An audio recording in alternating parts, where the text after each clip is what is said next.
Good afternoon, ladies and gentlemen.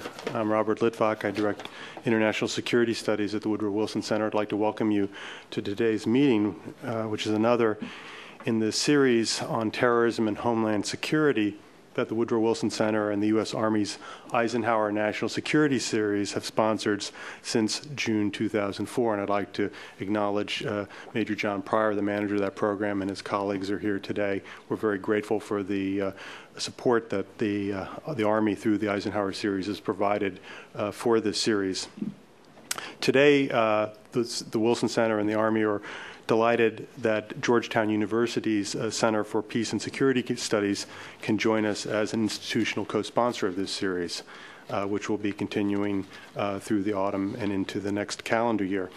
The aim of the series, since its the establishment of it in mid-2004, has been to stimulate informed discussion and debate on the problem of terrorism and the most effective means to address it. The meetings have provided a forum in which experts from diverse professional groups, government, academia, business, etc., can meet on a regular basis to hear presentations by preeminent international experts on topical issues and to exchange views and information. Today's meeting is special because our speaker is the co-chair of this series, Dr. Bruce Hoffman, who is a world-renowned expert on terrorism. I'd like to embarrass and take by mentioning Bruce's spouse, Hadana, is here. Welcome, as well as his parents, David and Audrey Hoffman. Welcome them to today's meeting. We meet as the 5th anniversary of 9/11 approaches, and that date coincides with the publication of Bruce's new book. It's a revised and expanded edition of his landmark study, Inside Terrorism. Available for purchase at a marvelous price of $20 outside the store. It is a seminal work for understanding the historical evolution of terrorism and the terrorist mindset. It is the definitive work on the history and future of global terrorism. Walter Lacour, the Dean of Terrorism Studies, has stated, Hoffman's book is the best work about terrorism in the last decade. In addressing today's topic, 5 years after 9/11, terrorism trends and implications, Bruce will outline the main themes of his book. Afterwards, there'll be a reception in the Moynihan boardroom, just adjacent to this room, and there'll be an opportunity for those who so desire to purchase the book and can have the author will be available for signing it. Bruce needs no introduction to this audience. But for the record, he was recently appointed Professor of Security Studies at Georgetown University School of Foreign Service. Prior to Georgetown, he was director of the Rand Corporation's Washington, D.C. office. He was the founding director of the Center for the Study of Terrorism and Political Violence at the University of St. Andrews in Scotland, where he was also a reader in international relations and chairman of the Department of International Relations. He's served as a member of the United States Department of Defense's Counterterrorism Advisory Board, has served as a consultant to the National Academy of Sciences, Department of Energy, the United Kingdom's Ministry of Defense, the General Accounting Office, etc. He's the editor-in-chief of Studies in Conflict and Terrorism, which is the leading journal in the field of terrorism studies. He received his PhD, or as they say over in Britain, at Oxford, where he received a DPhil in international relations. He's also, I'm happy to mention, a senior scholar at the Woodrow Wilson Center. The Woodrow Wilson Center was created by Congress to memorialize our 28th president by serving as a bridge between the worlds of learning and the worlds of action. Bruce Hoffman epitomizes that Wilsonian ideal, and it's my great pleasure to turn the floor over to him.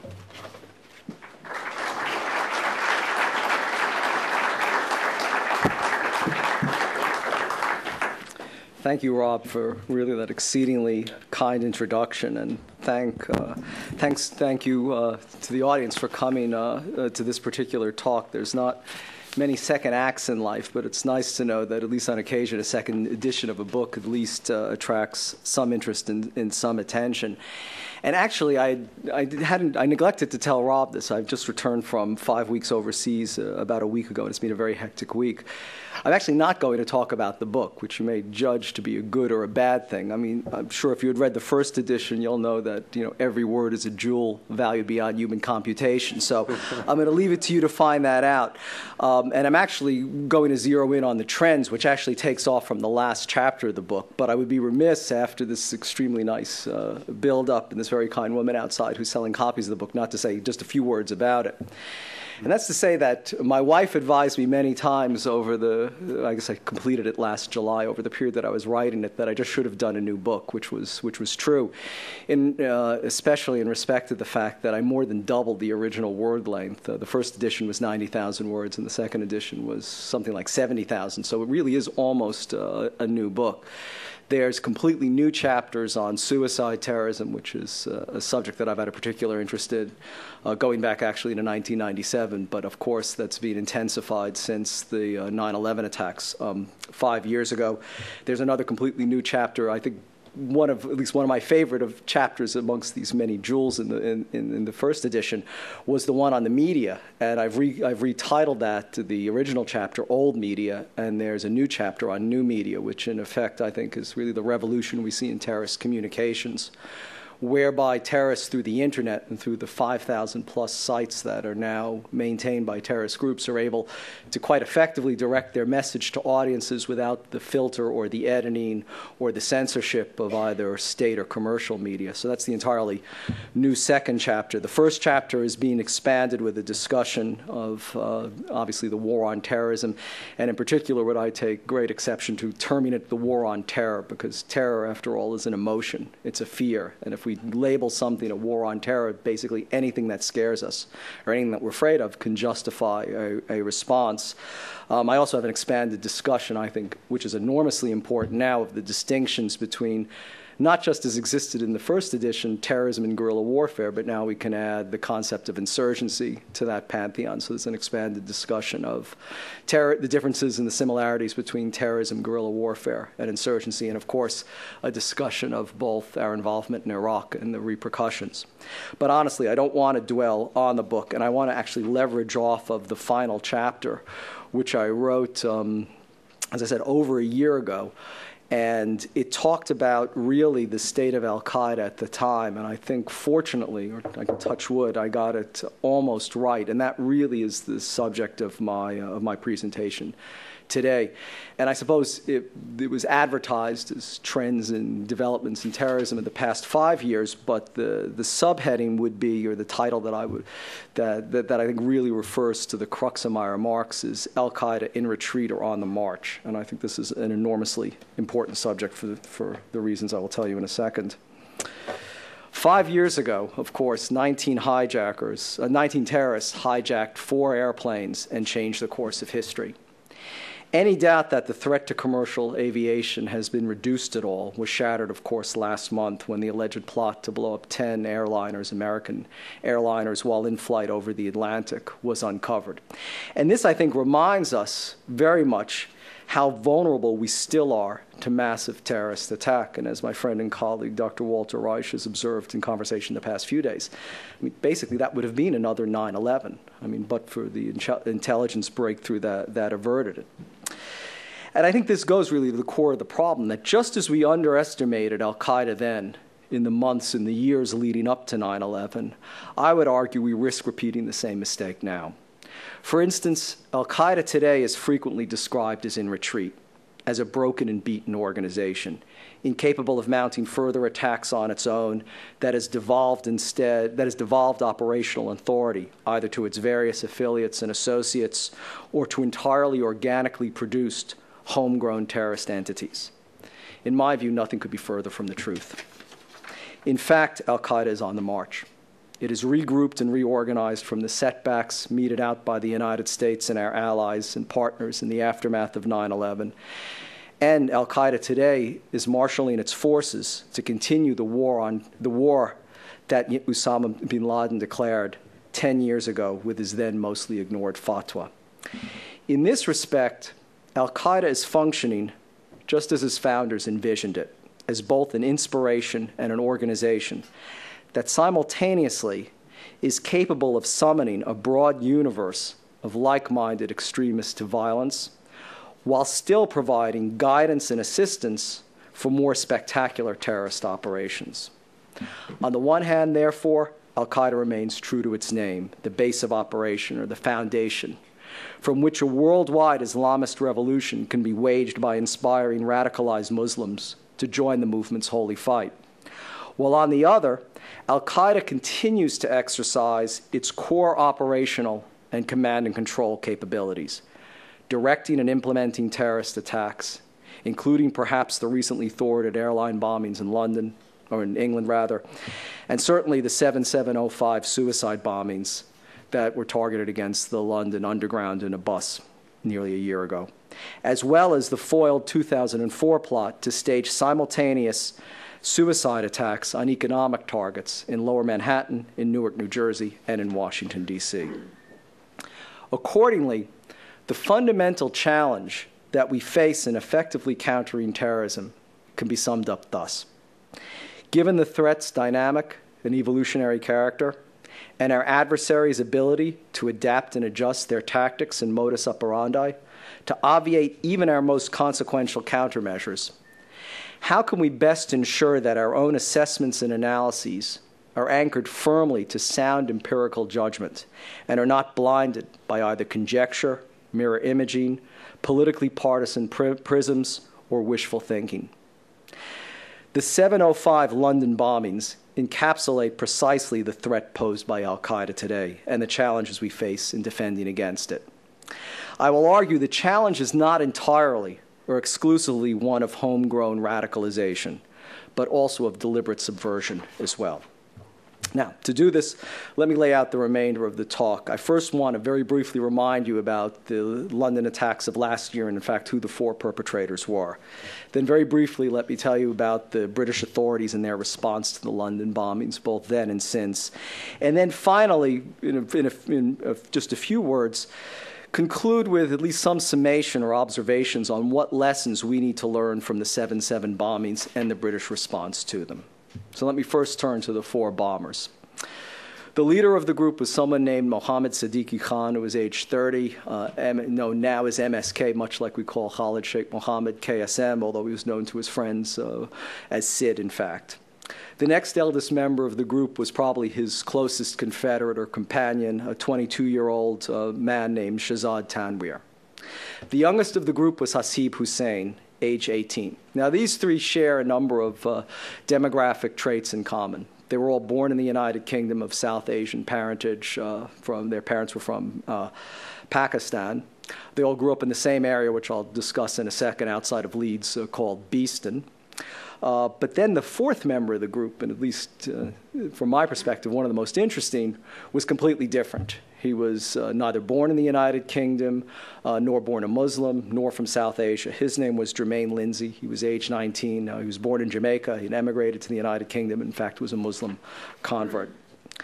Let me tell you a little bit about each of them, and I think this is enormously important because they really shatter our stereotypes of the suicidal, fanatical terrorist. For instance, MSK, Mohammed Siddiqui Khan, known by Sid to his friends, was described by all who knew him as, quote-unquote, quiet, studious, and never in trouble. Rather than our stereotype of the fanatical terrorist foaming at the mouth, bloodthirsty in intentions and motivations, MSK actually was employed. He wasn't from the maw of poverty, for example. He was married. He had a young daughter. And his job was as a community worker. And he actually had a very positive reputation in his neighborhood as being a particularly effective and empathetic community worker. If he was remembered for one thing before the 7/7 bombings, it was that in 2001 and 2002, he was what the British call a supply teacher. He was a substitute teacher in a local elementary school for physically disabled and mentally disabled children.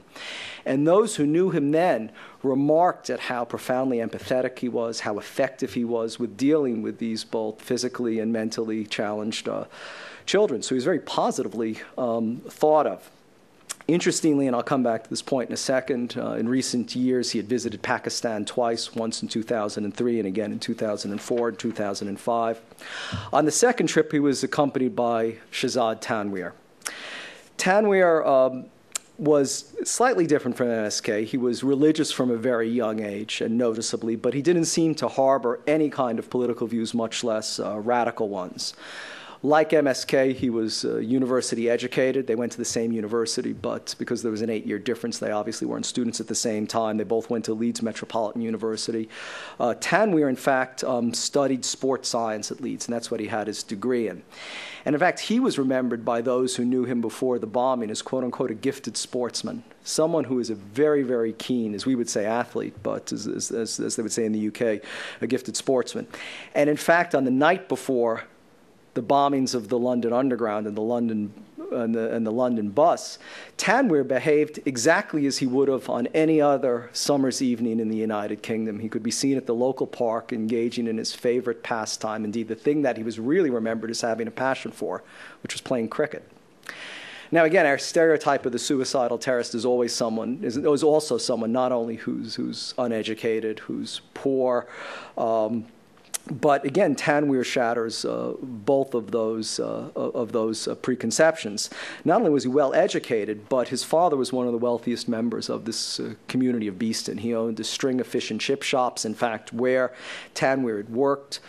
He had stopped working at them in November 2004 when he went with MSK to Pakistan. When he returned, he did not go back to his job because basically he was involved in planning the London attacks almost full time. Interestingly, too, for those who have stereotypes about suicidal terrorists, he drove a red Mercedes sports car. So he was not someone from, again, the stereotypical background.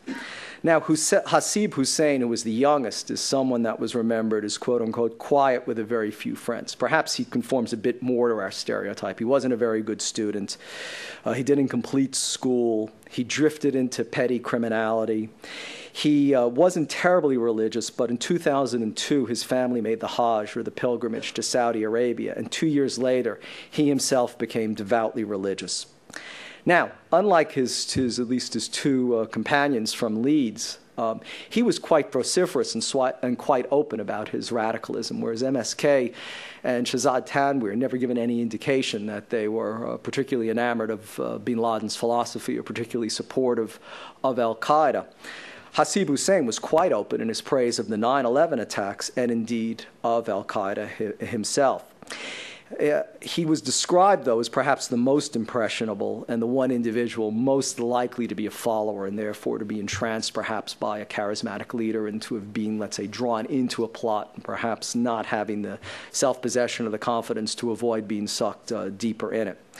Now, the ones, I think, if you want to try to profile at least these three individuals, the one thing that they did have in common is that they all were very keen sportsmen, and Hasib Hussein was no exception to that. That was the other thing that he was remembered about, is that became rather devout later in life, was openly radical, the only one really of the four who was like that, but was also, like his two companions from Beeston, a very avid sportsman and a very good athlete.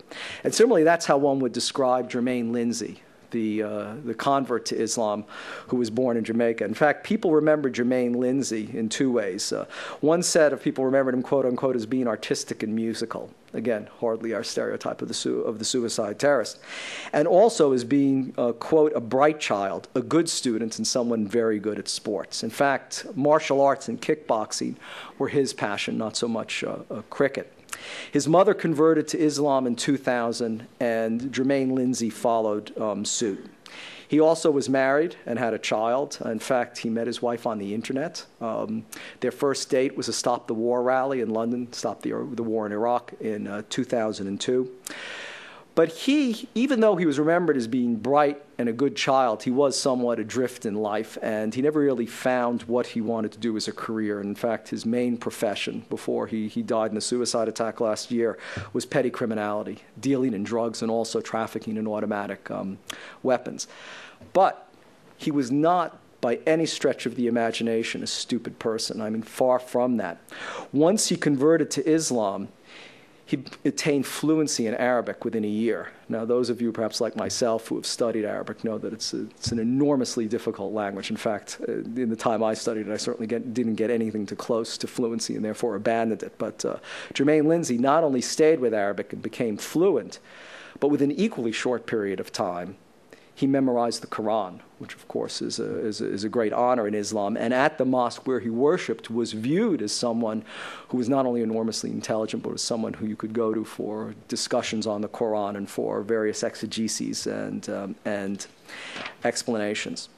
So that's the 4 bombers. Let's review very briefly what is known about the attacks that took place in London more than a year ago. The Parliamentary Intelligence and Security Committee, which conducted an investigation and held hearings during the beginning of this year, issued its report in May 2006. And if you haven't read it, you can get it very easily on the internet. I would urge you to read it. It's much shorter than, for instance, our 9/11 Commission's report. It's only about 60 pages, and there's a companion report, but it makes absolutely fascinating reading. I think it's one of the most important documents on terrorism or at least of the analyses of the terrorist threat that we have now.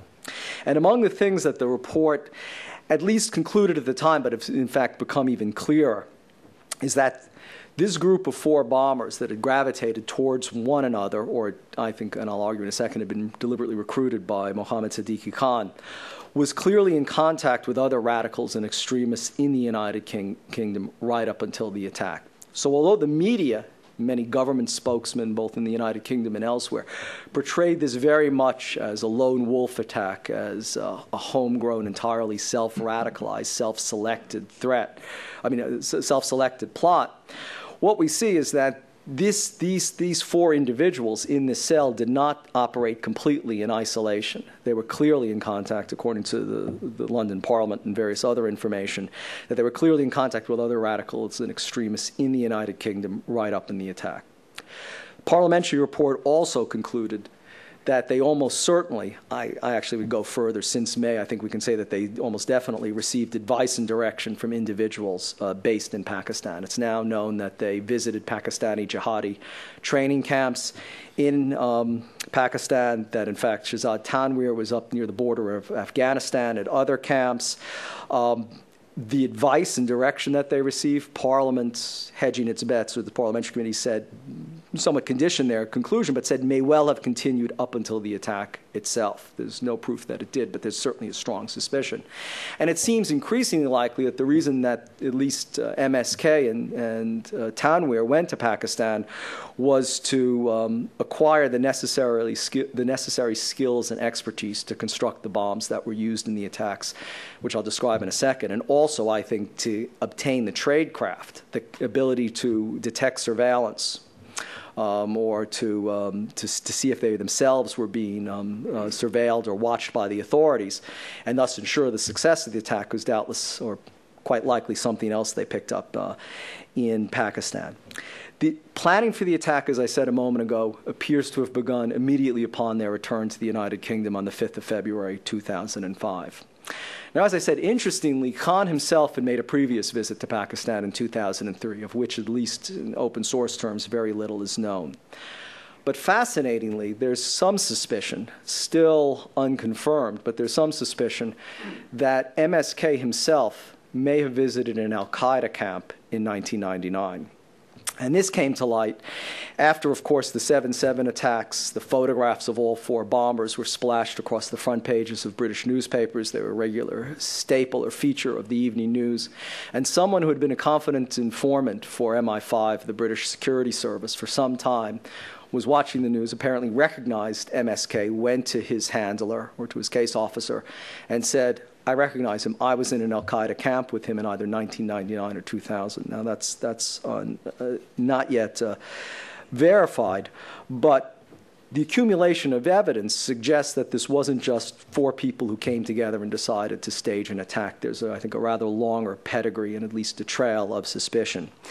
And I think now we could even push that further and say that rather than the organic, entirely homegrown threat that was originally portrayed, a clear al-Qaeda involvement at least one dimension, I would argue multiple dimensions, but let's say the easiest that one can discuss in this forum, is that at least one dimension is clear. And this is that both MSK and Shahzad Tanweer made martyrdom tapes. as we've seen the 19 hijackers have made, as suicide terrorists routinely do in many parts of the world. But the key here is that if you remember both those tapes, MSK's was released on the 1st of September 2005. Tanweer's was just released 2 months ago to coincide with the first anniversary of the attacks. And if you recall, in the lower left-hand corner of both those tapes is the imprimatur, the seal of Ash-Sahab, the Clouds, al-Qaeda's media arm. So clearly they had some contact with al-Qaeda's perennially active media arm. But there's more suspicions from various sources that while in Pakistan, and perhaps while they were up, at least Tanweer was up near the Afghani border, that they may well have also come into contact with al-Qaeda operatives. Now, I told you that they had traveled to Pakistan to learn how to fabricate the bomb and plan the attacks. And the reason I say this, too, is that it's entirely true, as the media and as the authorities presented it, that the bombs that were used in London were constructed from completely accessible, totally commercially available materials, that they were homemade bombs. That's true. In fact, the device was made with an explosive compound called hexamethylene triperoxide diamine, HMTD. And it is entirely true, as the media said. You can go home tonight. If you do a Google search for HMTD, I can assure you on the first page you will come up with at least 2 or 3 recipes for how to make this kind of explosive.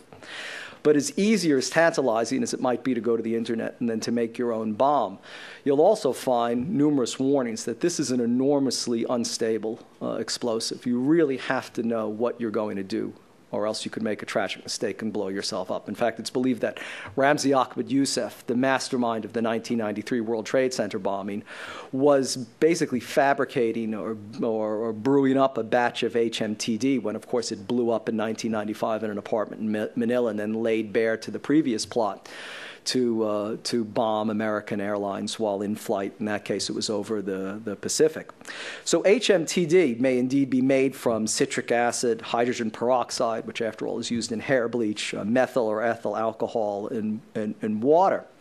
But by the same time, it's not that you can just go to the local pharmacy or chemist, as they would say in the United Kingdom, and buy these types of materials. Hydrogen peroxide is about 3% strength when you buy it in a pharmacy. You need about 70%. I have no scientific expertise, so I'm just relying on what people have told me in this respect. But you need about 70% strength of hydrogen peroxide to make HMTD.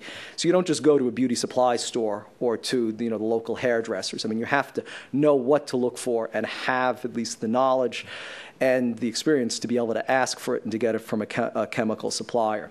And just to give you some idea of how dangerous these types of and how toxic these compounds are, that you really have to know what you're doing and be determined. When the police raided Alexandra Gardens in Leeds, which was where the safe house where the bomb factory was, they discovered in the apartment that MSK and Tanweer had rented that the fumes were so noxious that the wallpaper had been stripped off the walls. This was a very nice middle-class area. There were flower boxes, as many of us have outside of our own apartments or houses.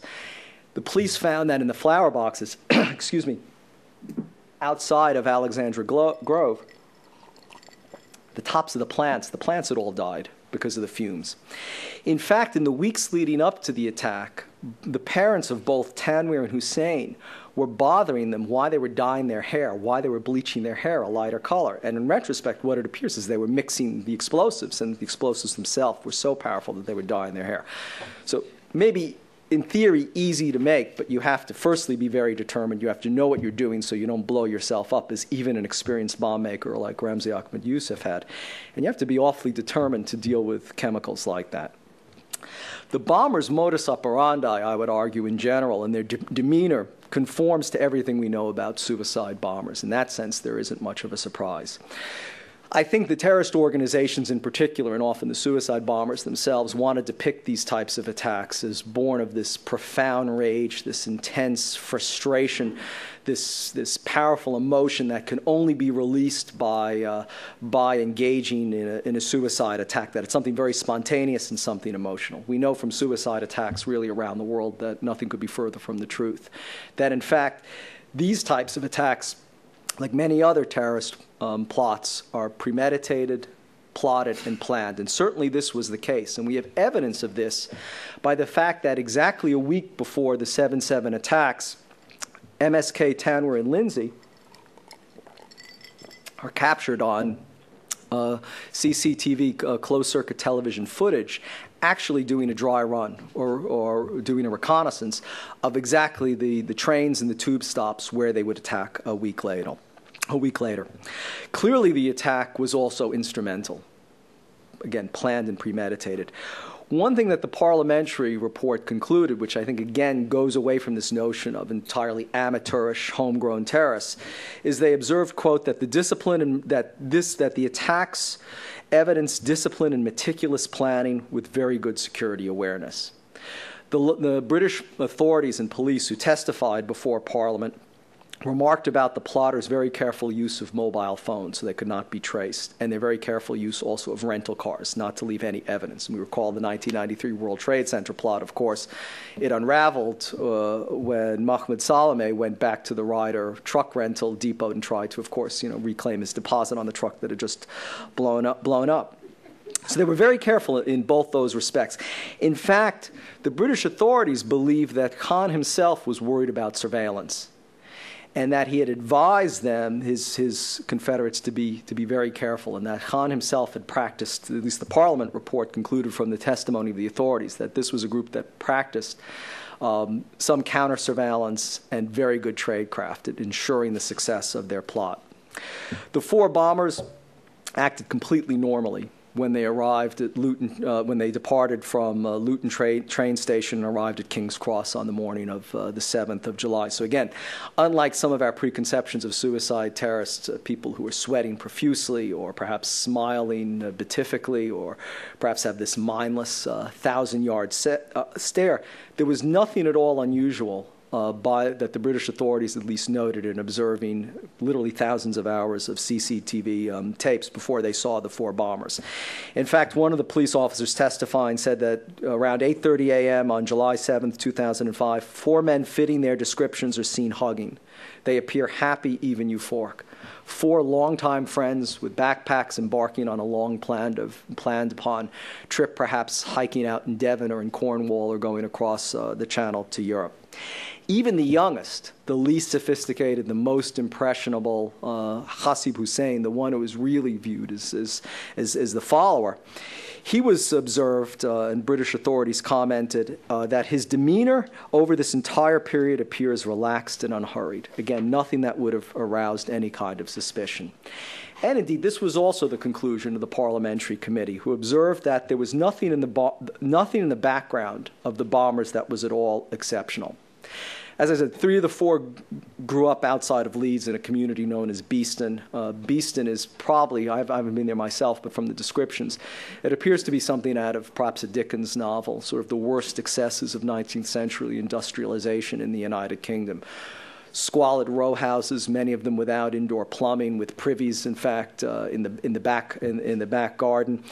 In fact, 2/3 of the residents of Beeston are amongst the poorest 3% of the people in the entire United Kingdom. So it's a very poor area by any stretch of the imagination.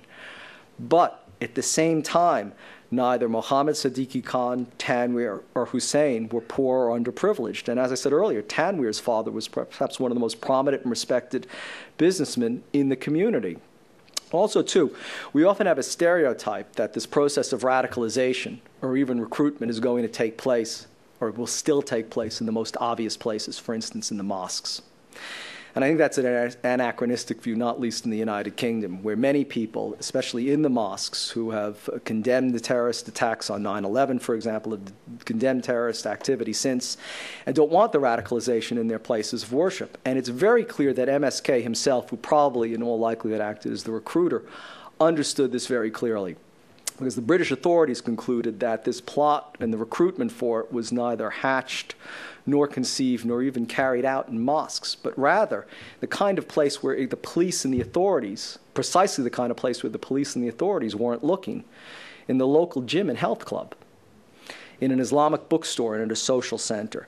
And it's believed that MSK, Mohammed Siddiqui Khan, played the role of a talent spotter, identifying people who could draw into the plot and then indoctrinating them, training them behind closed doors. This led the parliamentary committee I described to conclude that no clear profile of a British Islamist terrorist is possible. However, from the videotapes that both MSK and Tanweer made, we do get some idea of what motivated them, and at least perhaps some profile is possible there. Both of them in the tapes are absolutely emphatic that their sense of identity of who they are, that their allegiance is very different from all of ours. I mean, we owe our allegiance or our identity to our country. We view ourselves, if we're Americans, as Italian Americans or Jewish Americans or Chinese Americans and so on. We swear our allegiance to the United States, of course. But both of these men made a point of saying that their allegiance was to their religion and to their community, to the Ummah, to the Muslim community writ large.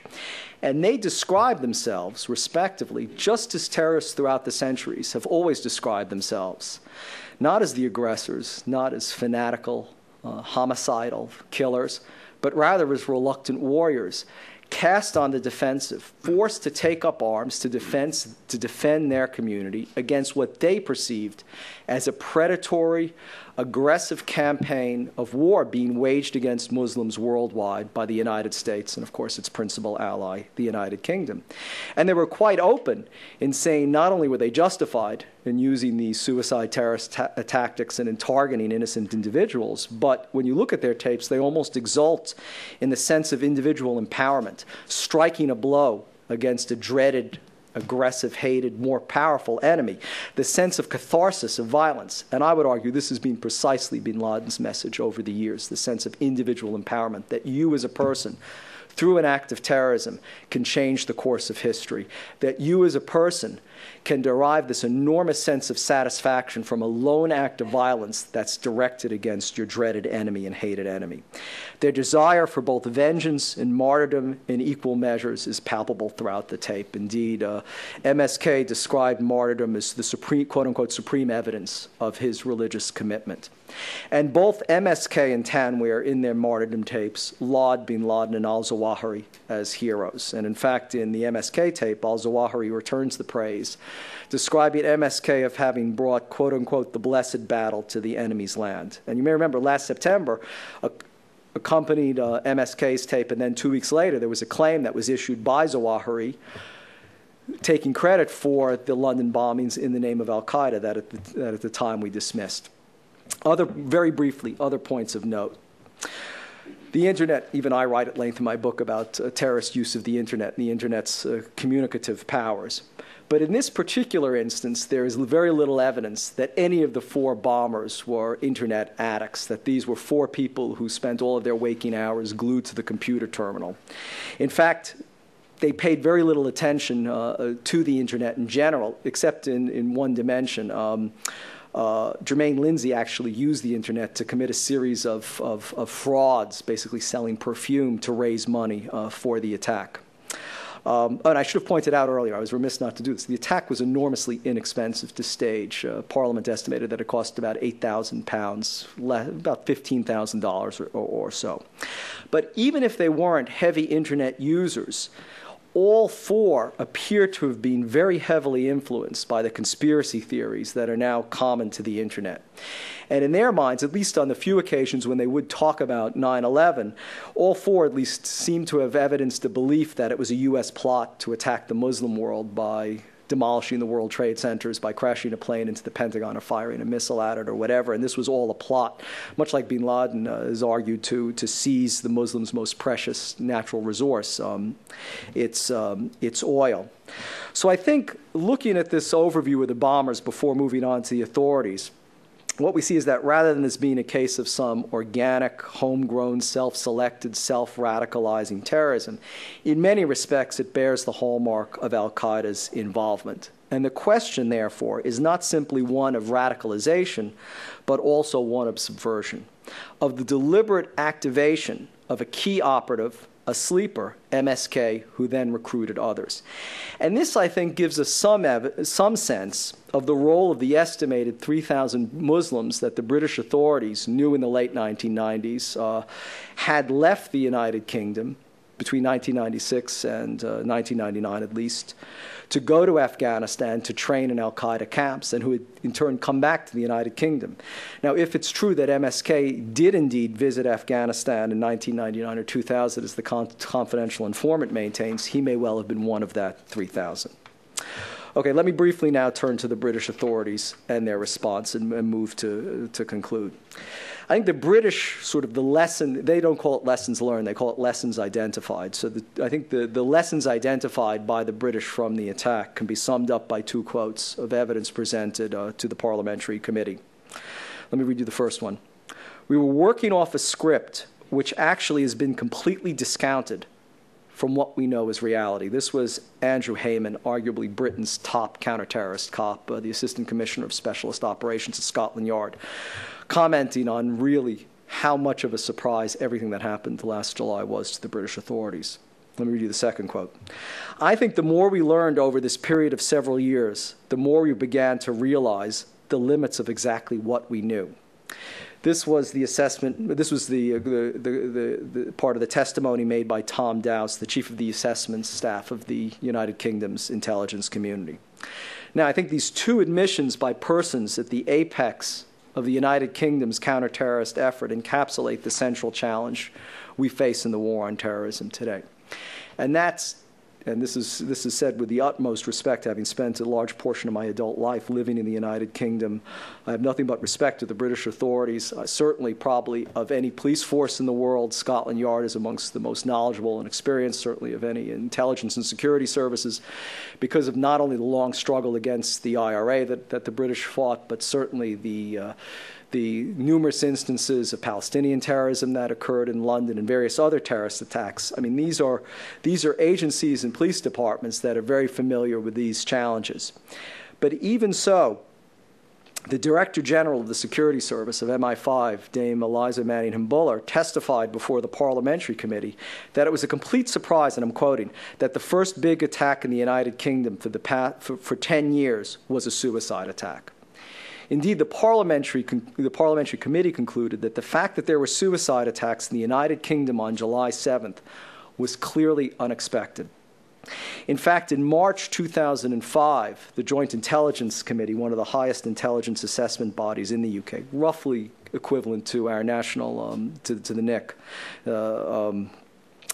assessed that suicide attacks would not become the norm in Europe, despite what I would argue was ample evidence of UK nationals' proclivities to engage in these types of attacks. We have, of course, Richard Reed, the so-called shoe bomber, who was apprehended in December 2001 on a suicide mission to attempt to down an American Airlines flight en route from Paris to Miami. We had also another terrorist that had been dispatched the same day, Sajid Badat, who literally got cold feet and decided not to go ahead with his attack. He was supposed to be one of Reed's companions. He was arrested and convicted a year ago. We have two British Muslims who in April 2003 left the United Kingdom, went to Israel and carried out a suicide attack on a popular waterfront pub in Tel Aviv.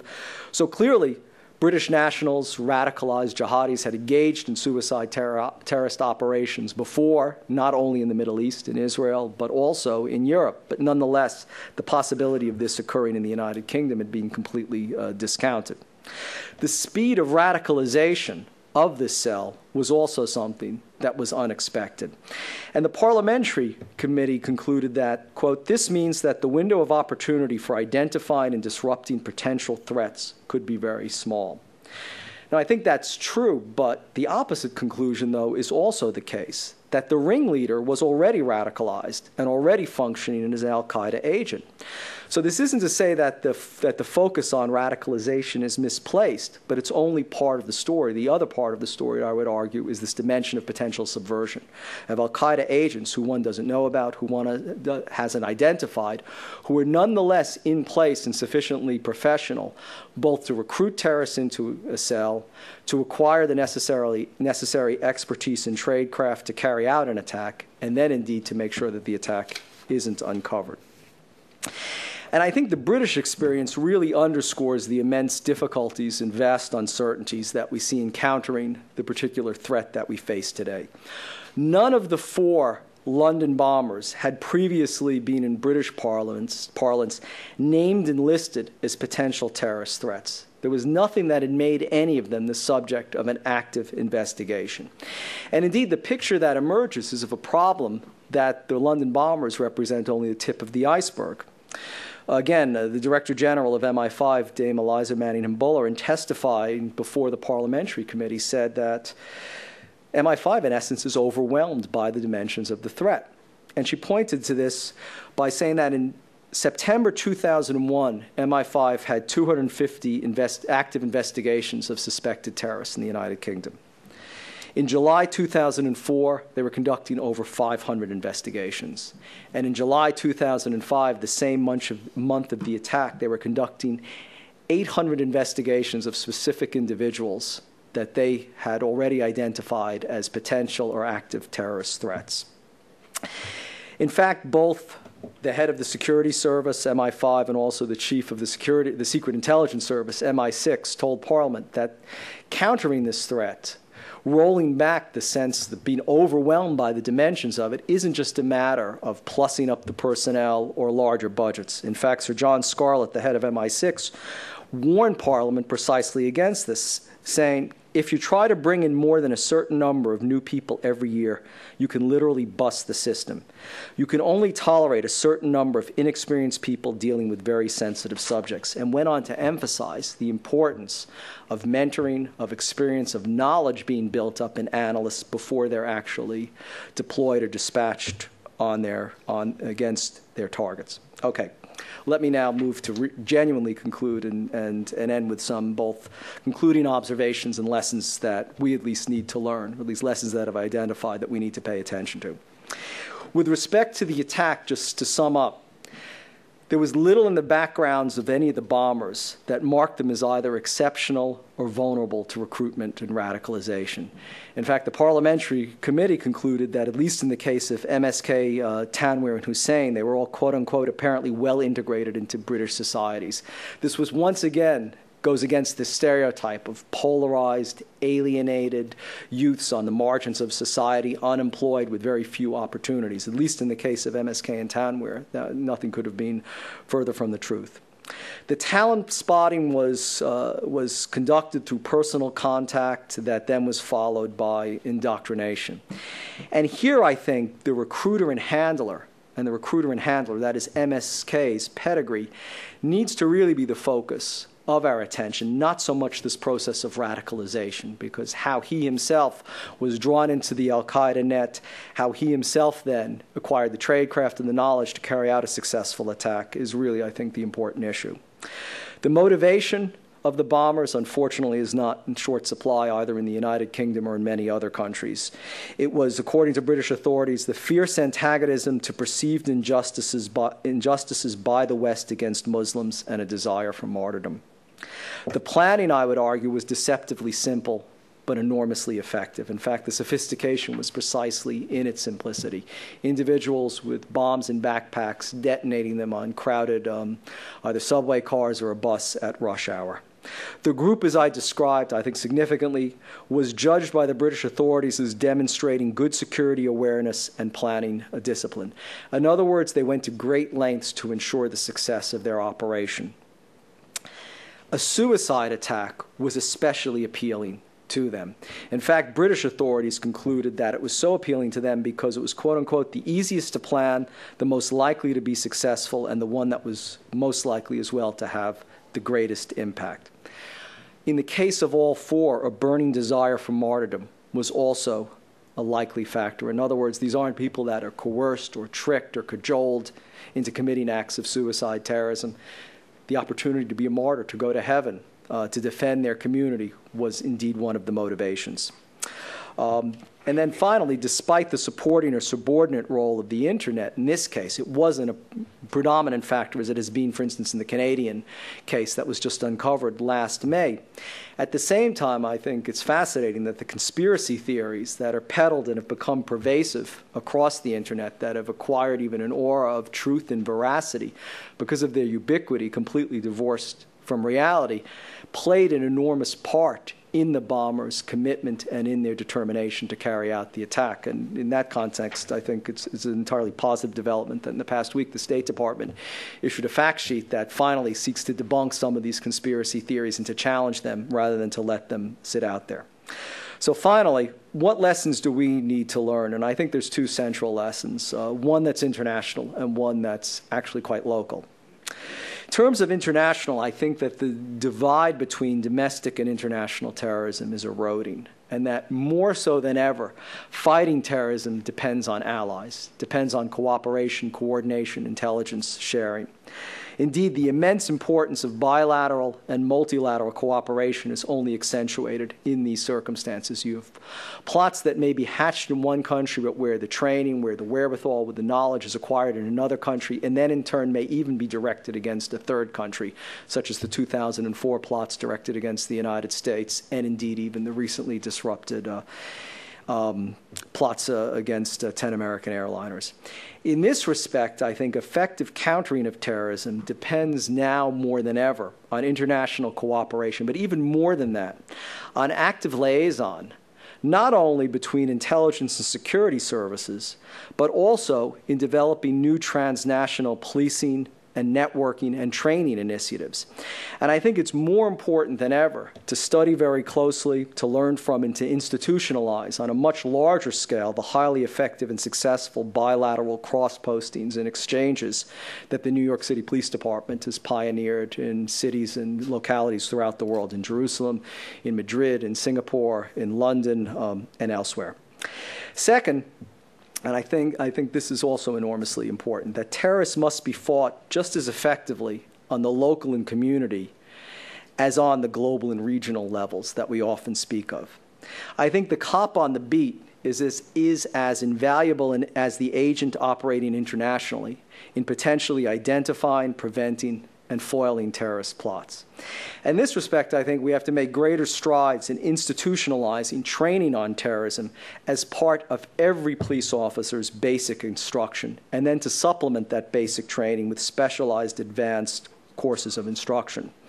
In many instances, as I've heard countless times in my studies of suicide terrorism, both in Israel and Sri Lanka from the authorities, it's the cop on the beat. It's the ordinary traffic patrolman, the ordinary traffic cop, the ordinary policeman on patrol who's going to know the community, who's going to see something that in his or her gut will seem out of place, will not fit, and may lead to the unmasking or discovery of a terrorist plot. Also, it's the local police that have the best knowledge of the community in which terrorists would likely attempt to embed themselves. And hopefully from that intimate and detailed knowledge of the community that they're sworn to defend and protect, they will have the best relations with both community leaders and ordinary citizens based simply on that familiarity, and may indeed be less intimidating than federal authorities coming in. So in conclusion, I would say that in the past 5 years, we have concentrated and I think in many respects positively, our efforts in countering terrorism on the federal level. We focused on the top-down dimension. I think that was enormously important given the dimensions of the threat after 9/11.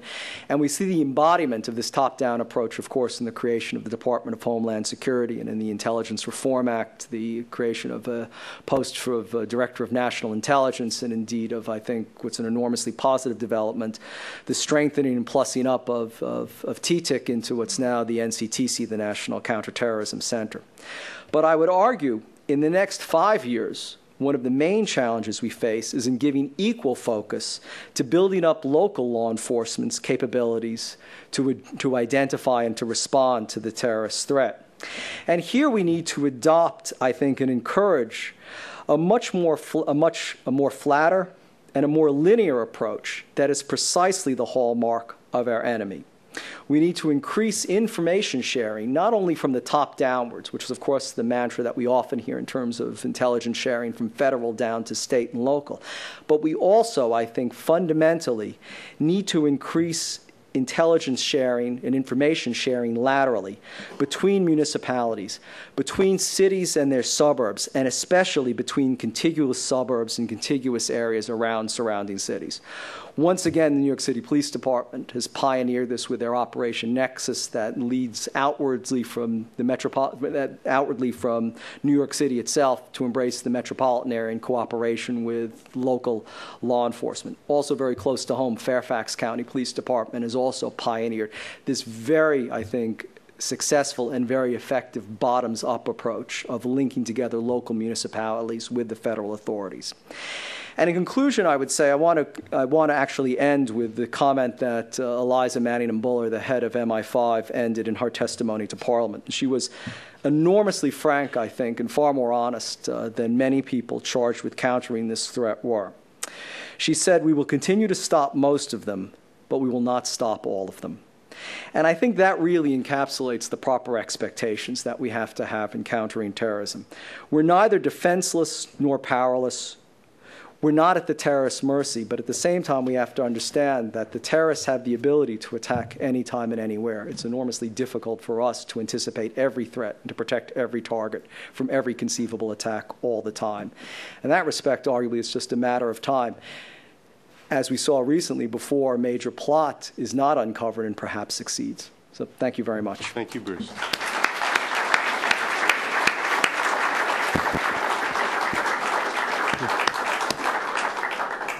Let's take a few questions, if they could be brief before we move over to the reception. Yes, woman.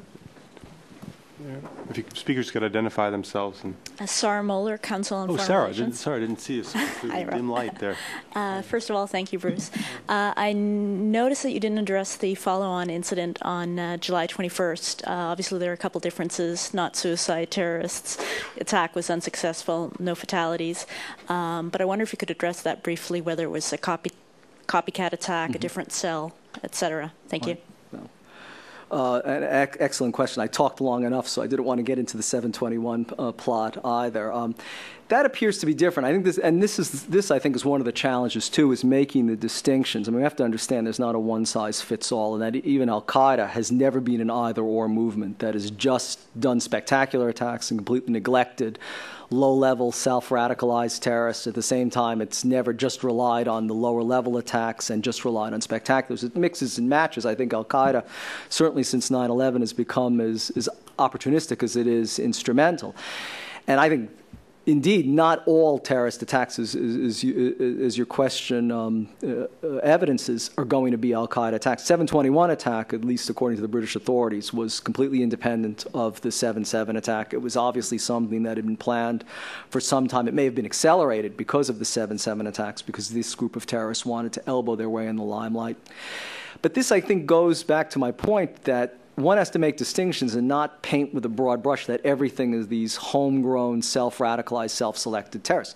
721 plot, I think, actually was, in fact, and you see that in their lack of tradecraft, their lack of professionalism, their inability to construct effective explosive devices. They were also using homemade explosives. They were, in their case, it was TATP, something slightly different. But you can see their ineptitude. They didn't succeed. You have to ask, why did the 7/7 plotters succeed? And I would argue it was because MSK and Tanweer went to Pakistan, had the training from professional terrorists there, that MSK himself wasn't just a walk-on who woke up one morning and decided to carry out a terrorist attack, but was rather more professional about it. And I think, and that's an important point. You look at, for instance, the killing of the Dutch filmmaker Theo van Gogh in November 2004. That, I would say, is entirely homegrown. Mohammed Boyeri was not in contact with Al-Qaeda or any standing terrorist group. I mean, the Hofstad group that we call that is basically the community they lived in or the housing project. But then, often I think we're very quick to label things that may not be homegrown as homegrown. And when one speaks to the Spanish authorities now, they're not quite prepared to come out with this yet explicitly or conclusively. But at least in their ongoing investigations of the Madrid bombings in March 2004, they're seeing more and more of a potential Al-Qaeda involvement, or at least a professional hand in the background. That this once again wasn't this, self-recruited, self-radicalized terrorist act. So that's the challenge we face, is both, but we shouldn't be so blinded that the threat is just coming from these independent cells. And indeed, Al-Qaeda, is perfectly happy to have these independent cells engage in attacks. I mean, they're clearly trying to inspire and motivate them, and this was the case with Boyeri. But we shouldn't be blinded to the fact that they also still have a hand in other more important terrorist activities. Very good. Gentlemen There. Thanks very much, Bruce. Mike Kraft, counterterrorism specialist. First, a quick comment and a question. The comment is, I fully agree with you on the need to support the training for local law enforcement officials. Unfortunately, the OMB and the House of Representatives have not done that. In fact, they've been cutting back by 7 or 8% a year the U.S. government's efforts to help train law enforcement officials in other countries. And I think it's an example where our administration's rhetoric is not matched by the resources. But I wanted to ask you on the UK situation, there's a bit of a flap developing over whether some of these recent incidents in the UK are a result of reaction against British policies, particularly their involvement in Iraq. You described some of these people motivated by anger and sense of revenge. How much do you think of this as a psychological aspect, especially as you looked at suicide bombers, as opposed to specific policy triggers? Oh, it's a great question, Mike. And I want to come back to your point about also the local police, but let me answer your question first. Again, like so many of these issues, it's not an either or. I mean, it's a mixture of both. I mean, clearly, let's say in the case of, I described the two British Muslims, Asif Hanif and Omar Khan Sharif, who blew up Mike's place in April 2003 in Tel Aviv. It's very clear from looking at their computers, as the British authorities have done, that they were really motivated, that they were animated, they were driven to terrorism in part because of Iraq. I mean, clearly they were probably They were already, I believe, radicalized. I mean, they attended, they consorted with Abu Hamza al-Masri and known, people who are now in British prisons. But their decision to actually leave the United Kingdom and carry out a terrorist attack, at least from what we know, was triggered by Britain's involvement in Iraq and by the attack on Iraq and this idea that the U.S. and Britain together are waging war on Islam. So one can't deny that. But by the same token, one has to also accept that it's not just Iran. And even in the case of the two bombers, as I said, they had already been radicalized. It was what was the tipping point where they decided actually to martyr themselves. In that case, it happened to be Iraq. But we shouldn't have such short memories because, of course, in March 2000, British authorities disrupted a plot by al-Qaeda. So this is before 9/11, before we even invaded Iraq, to detonate a huge truck bomb in downtown Birmingham. So even before that, al-Qaeda already had the United Kingdom in its sights. Also, the famous jihad manual that we often talk about, that's sort of one of the Bibles of al-Qaeda and jihadis, this training manual, was found in a raid on a safe house in Manchester in April 1999. And the house was actually an al-Qaeda operative who was wanted in connection with the bombings the previous year of the U.S. embassies. They missed him, unfortunately. But here was an al-Qaeda operative who had set up shop in the United Kingdom, was also recruiting other members, going back to my point of subversion.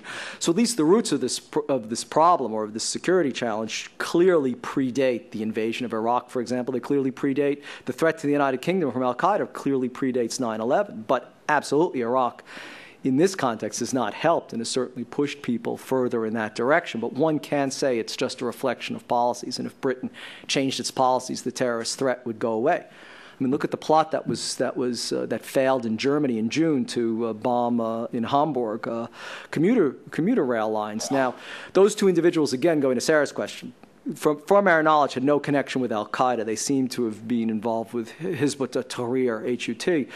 But this may have been an independent terrorist act. But the point is, it was occurring in Germany. Germany imposed the United States invasion of Iraq. It was undertaken in protest of the cartoons depicting Muhammad that were published in a Danish newspaper. So here you have attacks in Germany against innocent Germans on a commuter rail line in a country that did not support the war in Iraq, that didn't have a part in blaspheming the Prophet, and yet you still see radicals driven to violence there. One just brief comment on, just to embellish what you had said about, I think, the way that federal funding is often skewered in this respect.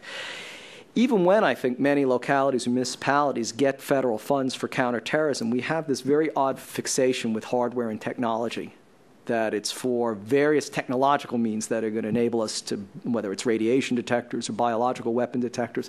But the things that may actually have the most important deterrent effect against terrorists, and this is empirical, the Israeli authorities will say, one of the greatest deterrents against suicide terrorism is a massed uniformed police presence that's very dynamic, but that also is outside of likely terrorist targets. And when you talk to officials, whether it's any metropolitan area, but certainly in New York, one of the biggest budgetary shortfalls they face is in paying overtime or in getting new people in uniform and on the street.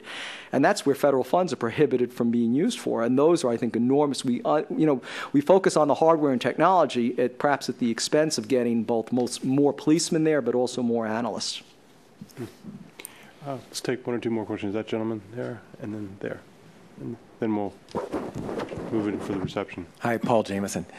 It's a kind of a framing question. Do you think that calling it a war on terrorism gives it kind of the mindset that you deal with it by bombing things and invading things? And if it's okay to call it a war, what makes a war a war? And if it's not okay, is there a better term to call it other than a war on terrorism? Okay. Well, it's a very good question. And obviously, as I got to my conclusion talking about local law enforcement, it's kind of hard to conceive of it in terms of a war. That's not to say, though, that that the idea that treating terrorism strictly or exclusively as a law enforcement problem is a solution either.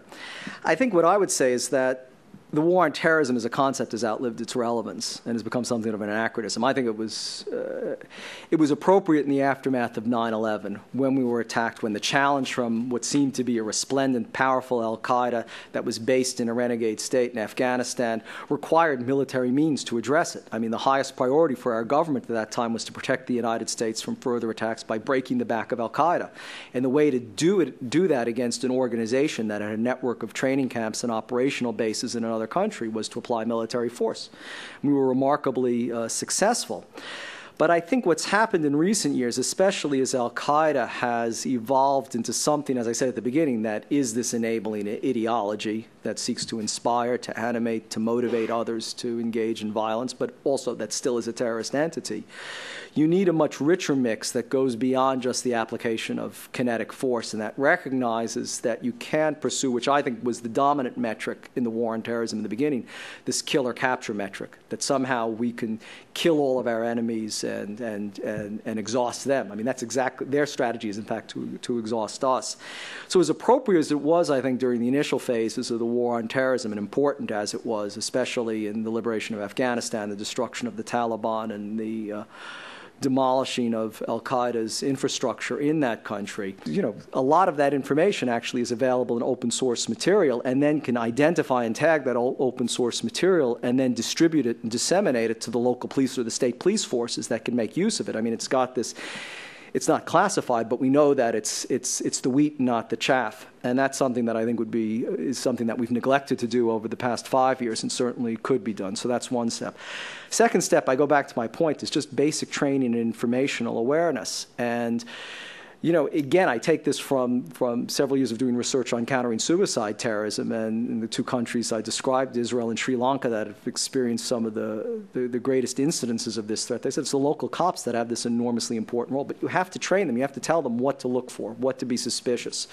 Body language, psychological profile. You have to tell them about the tactics. They know all about what criminals do and how drug dealers behave, but very rarely, it's very few municipalities that actually are giving their line police officers any kind of knowledge, even a minimal amount of knowledge in terrorism. I mean, arguably, judging from the series that was in the Washington Post last month, even at the federal level, some of the instruction on terrorism is perhaps not as extensive as it should be. But the reason I emphasize that the importance of involving local police is that in one of the cases in Australia that was recently uncovered, someone came to a desk sergeant in a suburban Sydney police station with their suspicions of the behavior of this terrorist group, with sort of noxious smells, with all sorts of odd behavior. The desk sergeant took it, looked at it, didn't know what to make of it, just thought it was a complaint, thought, well, if someone else complains, maybe they'll look at it, and just filed it. Then it turned out to be the Lodi cell. That turned out to be a cell of jihadi terrorists that were planning, that was just unmasked last fall, that was planning widespread numbers of attacks against Australian civilians and infrastructure. Now, commendably, it was still filed in that suburban police station. They pulled out the file, but the problem was that officer didn't know what to look for, didn't know how to react. It was just another nuisance or complaint. So I think on those levels, it's enormously important. But then there are municipalities that, again, have, as I said earlier, have taken matters into their own hands, and rather than wait for the federal government, have on their own created SCIFs and gotten them cleared, have created their own working arrangements with federal authorities, have sought to clear at least a modest number, but hopefully a number that continues to grow, of their officers to get secret material, and themselves have been proactive in seeking out this type of intelligence exchange. And then it's not just a matter of being aware or being on guard, but of course it's what to be aware of and what to be on guard of. And I would say it doesn't stop with the police departments. We've been, I think, also terribly remiss in both training our own public. I mean, there's signs on 66, report suspicious behavior or report suspicions, but how do we know what they are? I mean, in countries, for instance, like Singapore, where I've lived, there are very active citizen involvement programs. In fact, some of their public policy statements directed to their citizenry, obviously much smaller than the United States, but are very sophisticated. That includes littering in Singapore. So. Exactly, in fact. But they even have this series of videotapes that they show cab drivers. That is actually, it's done, partly. It's not done completely seriously, but it's to tell cab drivers, what is suspicious behavior that they might want to report to police. Now, I'm not saying we turn the whole country into snitches, but I think from that sense of empowerment, we might not quite respond and cower in fear every time there's a terrorist threat. And I think this strengthening of the local level would also give us that confidence that across the board we're strengthening our capacity against terrorism. It's not just something that's being done or directed from a federal perspective. Well, thank you, Bruce. We have a reception now in the Moynihan boardroom. I'm sorry for those who had questions we couldn't get to you. The author will be available for you to ask him a question over in the reception. Please join me now in thanking Bruce for his excellent presentation.